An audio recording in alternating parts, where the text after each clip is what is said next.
Question 3C. Give 7 ways in which Christians fight corruption in Kenya today. Fighting corruption. What is corruption? You do very well in your English. So tell me what is corruption in English. I know it is Swahili. What is corruption? Bribery is corruption. Yes, very good. It is misuse of power, right? Misuse of power is corruption. Where you give or receive. The one who's receiving or giving bribe is what?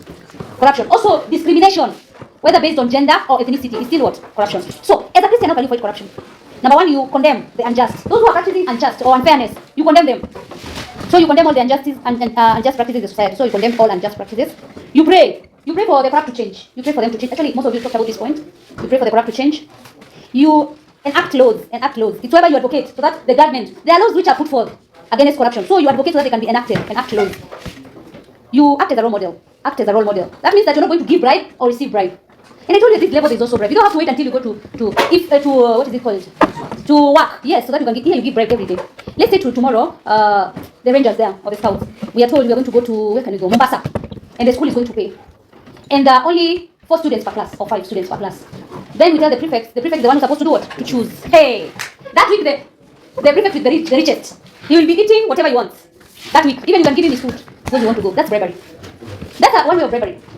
You have your friends, and maybe you are from a humble background, right? And you're very bright. You are from a humble background, you're very bright. You come number one. And then your friend comes from an affluent family, and is maybe given just a little bit higher pocket money.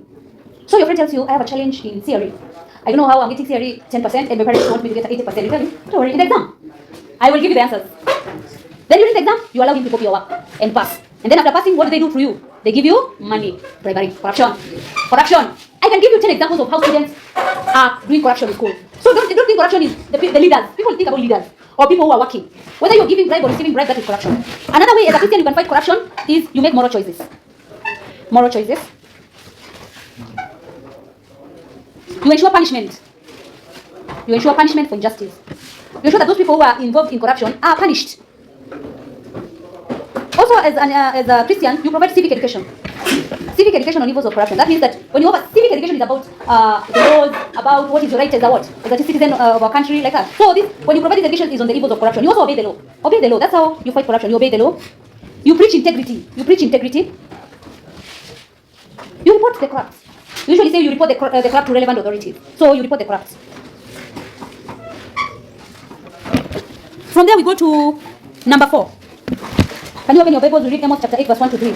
Because you are told in number 4, explain the vision of the basket of summer fruits shown to Prophet Amos by God. Can you read? The person who has the Bible read the whole 3 verses. Amos chapter 8, verse 1 to 3.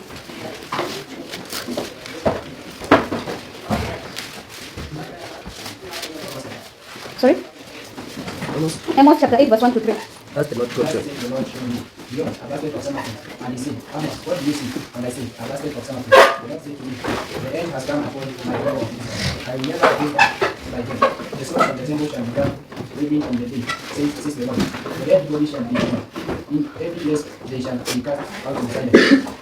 Hear this, you that is called you, and bring the people of the land to them.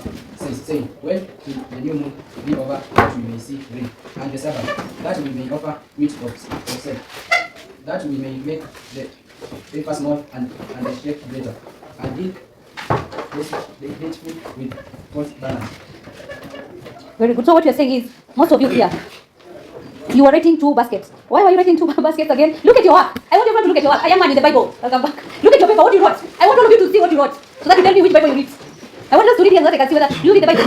Because it shows me, even if you read the Bible here. Are you sure you read? Hey.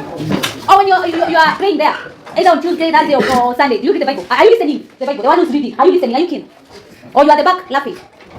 I'm wondering, what are we saying here? You were supposed to say Amos was shown by God a basket of ripe fruits. Even if you say ripe summer fruits, that's okay. But you have to put there at the end of what? Harvest. Let me get rid of the nails and we come back to class. So he was shown a basket of ripe fruits at the end of the harvest. So here, God told Amos that Israelites were ripe for what? For destruction. They were ripe for destruction. I need to see ripe for destruction.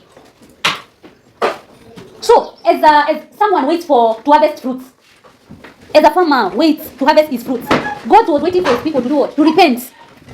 But because the Israelites had not repented, they will be punished. That is what he was supposed to say. They would be punished. He was going to punish them. And here God was saying that he was not going to delay the punishment any longer. He was not going to delay any longer. And in this vision, Prophet Amos was silent. He did not lead on behalf of the Israelites. He did not lead. Therefore, it means that the punishment was inevitable. That means that it's going to happen. It's inevitable. What does it say? When you're told, like the one inevitable, you usually see it when you see when you go to schools and there are placards which are written everywhere.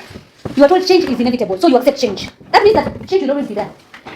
You can go home today and you find where you used to live, you've already done what? Shifted. Or you go home today, you find your parent has been employed in another what? Job. So everything that you do in that house is going to do what? To change. You are getting more money. Your parents are getting more money, right? So they'll give you more what? Pocket money. So change is inevitable. So 4B, outline the teaching of Prophet Amos on the day of the Lord. Where? There's someone I forgot. The day of the Lord. It's not the way you're told when you go to churches. My church, your church, each one. When you go to church, there are things you're told about the number 666. Then God will appear. Someone was written those things. Who told you that? I don't know who told you during. People what? You will be walking with your friend. One will be taken. You'll be left. Who told you? I don't know whether this person is confused. If you look at your answers, you'll be shocked. And the day of the Lord is always the same what? Answers. Whereby you're told there will be an eclipse, right? The darkness will cover the what? The land. So it will be a day of disaster or horror. You can say disaster or horror. The day will be full of darkness, or you say an eclipse. It will be a day of disappointment for the rich. Disappointment for the rich.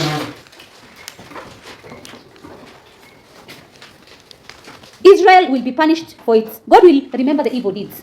God will remember the evil deeds. There will be an earthquake. Actually, like half of the class got all the answers here. The others now are funny. There would be earthquake, or you can see trembling, it's okay. There will be mourning. You can call it mourning or wailing. Mourning or wailing. People will not delight on festivals. If let's say there's a party, people will not be happy. Delighting, that is what that sentence means. It basically says that people will not delight in feasts. We were talking about the day of the Lord. So we said people are going to not delight on feasts. So people will not celebrate if there's a feast or a festival.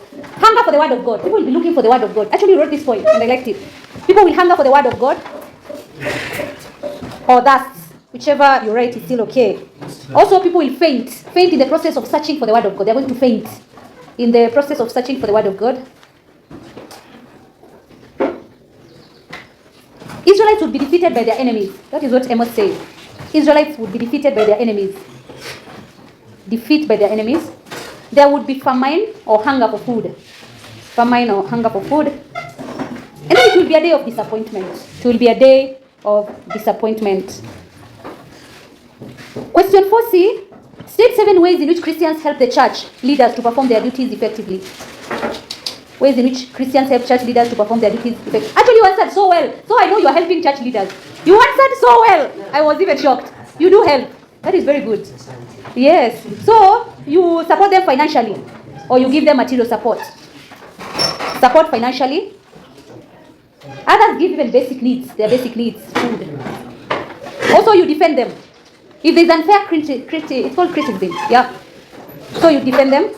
If there's criticism, you encourage them, encouraging them. You advise them on issues. You advise them on issues.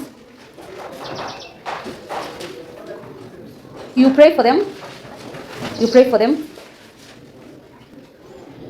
You respect them. You respect them. You also remember that another way you can help church leaders is that you obey. You participate in church activities. Basically, you participate. Just participating you participate in church activities. By practicing the word of God, you practice the word of God.